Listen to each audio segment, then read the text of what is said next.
Overload मामले में पकड़े गए कैथल के एसडीएम अमरिंदर सिंह के बाद रादौर क्षेत्र में लंबे समय से ओवरलोड व अवैध खनन को लेकर आवाज उठा रहे हरियाणा एंटी करप्शन सोसाइटी के अध्यक्ष एडवोकेट व्यायाम ने एक बार फिर रादौर क्षेत्र में ओवरलोड व अवैध खनन पर कार्रवाई करने वाले अधिकारियों की रेकी करने वाले सक्रिय ग्रुप की ओर शासन प्रशासन का ध्यान आकर्षित किया है। हरियाणा एंटी करप्शन सोसाइटी अध्यक्ष एडवोकेट व्यायाम सिंह ने बताया कि ओवरलोड अवैध खनन व रेकी ग्रुपों के बारे में उन्होंने हाईकोर्ट में एक जनहित याचिका दायर की हुई है, क्योंकि इनके कारण राष्ट्रीय संपत्ति को नुकसान हो रहा है, लेकिन यह कार्य अधिकारियों की बिना मिलीभगत के संभव नहीं है।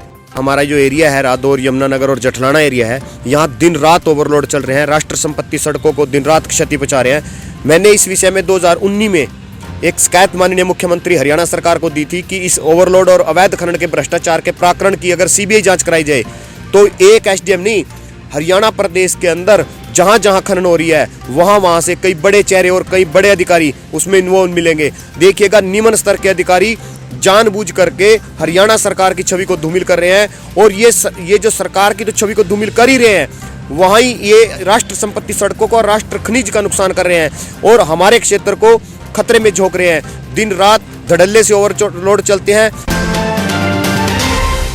रादौर में सात सतनामजी ग्रीनेस वेलफेयर फोर्स विंग ने सार्वजनिक स्थलों पर वितरित किए फेस मास्क। सात सतनामजी ग्रीनेस वेलफेयर फोर्स विंग की ब्लॉक रादौर इकाई की ओर से शहर में बस स्टैंड, कमेटी चौक में, मुख्य बाजार में मास्क वितरित किए गए। इस अवसर पर विंग के सदस्य हेम सिंह, दर्शनलाल, जिले सिंह, कुंदनलाल, उमा रानी, सिमला आदि ने बताया कि पूज्य गुरु की प्रेरणा पर चलते हुए उन्होंने राहगीरों को मास्क वितरण का कार्य किया है। वहीं स्लोगन फट्टियों के माध्यम से भी उन्होंने राहगीरों व बस अड्डे पर यात्रियों को जागरूक किया।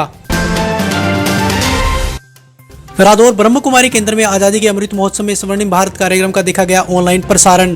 ब्रह्म कुमारी ईश्वरीय विश्वविद्यालय माउंट आबू राजस्थान द्वारा 75वें आजादी के अमृत महोत्सव स्वर्णिम भारत की ओर विषय पर एक कार्यक्रम का आयोजन किया गया, जिसमें प्रधानमंत्री नरेंद्र मोदी ने मुख्य अतिथि के रूप में ऑनलाइन राष्ट्र के नाम संदेश देकर सभी को प्रेरित किया। स्थानीय ब्रह्म कुमारी केंद्र में इस कार्यक्रम का शाखा रादौर प्रभारी बी के गीता व आंचल के संयोजन में सभी ने सहभागिता एवं प्रतिनिधित्व करते हुए केंद्र में उपस्थित होकर प्रधानमंत्री का राष्ट्र के प्रति संदेश सुना और राष्ट्र के प्रति अपनी सेवाएं देने का भी संकल्प लिया।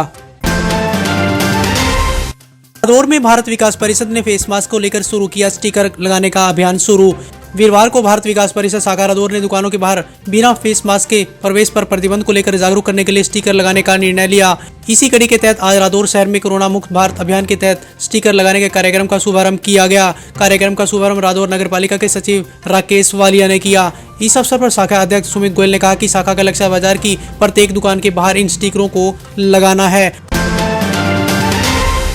गांव चमरौड़ी के एक व्यक्ति ने ससुराल पक्ष से दुखी होकर की आत्महत्या। बताया जा रहा है कि चमरौड़ी गांव का रहने वाला राकेश नाम का एक व्यक्ति ने अपने ही छत से छलांग लगाकर आत्महत्या कर ली। परिजनों का आरोप है कि ससुराल पक्ष के लोग उसे अक्सर परेशान किया करते थे। राकेश की गांव ताजकपुर में लगभग 8 साल पहले शादी हुई थी और उसके 2 बच्चे भी हैं, लेकिन पिछले 2 साल से उसकी पत्नी घर से लड़ झगड़ कर अपने मायके में ही रह रही थी और उसे बच्चों से भी मिलने नहीं दिया जा रहा था, जिसके चलते राकेश मानसिक रूप से परेशान रहने लगा और उसने छत से छलांग लगाकर आत्महत्या कर ली। फिलहाल पुलिस ने मामला दर्ज कर जांच शुरू कर दी है और शव का पोस्टमार्टम करवा शव परिजनों को सौंप दिया है और आगे की कार्रवाई की जा रही है।